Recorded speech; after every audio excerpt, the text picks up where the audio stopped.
الفجار لفي جحيم নেককাররা সব সময় নিয়ামতের ভিতরে থাকে, চোর ছেচর খুনিরা সব সময় জাহান্নামে থাকে।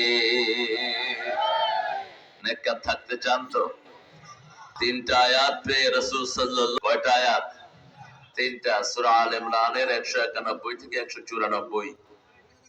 আয়াতের শেষ শব্দ হলো ওয়াতাওয়াফানা মাআল আবরার। হে আল্লাহ, আপনি আমাদেরকে নেককারদের সাথে মৃত্যু দান করবেন।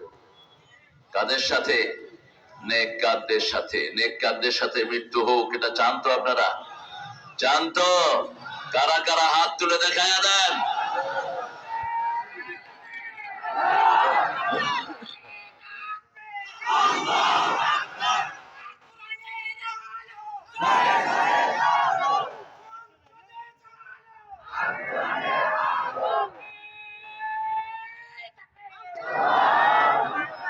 আল্লাহ সবাইকে কবুল করুক। পাশেই ভারত না, অস্ত যাচ্ছে, টেনশন করবেন না, ওটা আমাদেরই দেশ।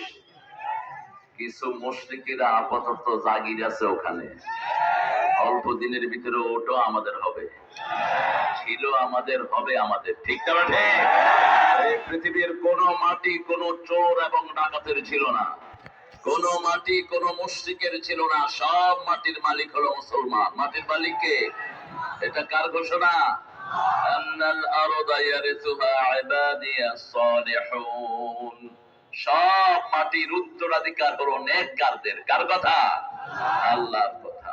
রাসূল সাল্লাল্লাহু আলাইহি ওয়াসাল্লাম একটা দুরূদ পড়তেন, ইউনিভার্সাল দুরূদ। তিনি শুধু নিজের জন্য দোয়া করতেন না, সব নবীদের জন্য দোয়া করতেন। এজন্য তিনার দুরূদের ভিতরেও সব নবীদের কথা পাওয়া যায়। পড়েন আল্লাহুম্মা সাল্লি আলা মুহাম্মাদ ওয়া আলা আলি মুহাম্মাদ কামা সাল্লাইতা আলা ইব্রাহিম ওয়া আলা আলি ইব্রাহিম ইন্নাকা হামিদুম মাজিদ। اللهم بارك على محمد وعلى آل محمد كما باركت على إبراهيم وعلى آل إبراهيم। প্রশংসাকার সে আল্লাহর জন্য পড়ছি আলহামদুলিল্লাহ। পড়েন আল্লাহু আকবার কবীরা, আলহামদুলিল্লাহি কাসীরা, সুবহানাল্লাহি বুকরাতাও ওয়া আসীলা। এখন আকাশের সবগুলো রহমতের দুয়ার আল্লাহ খুলে দিয়েছেন।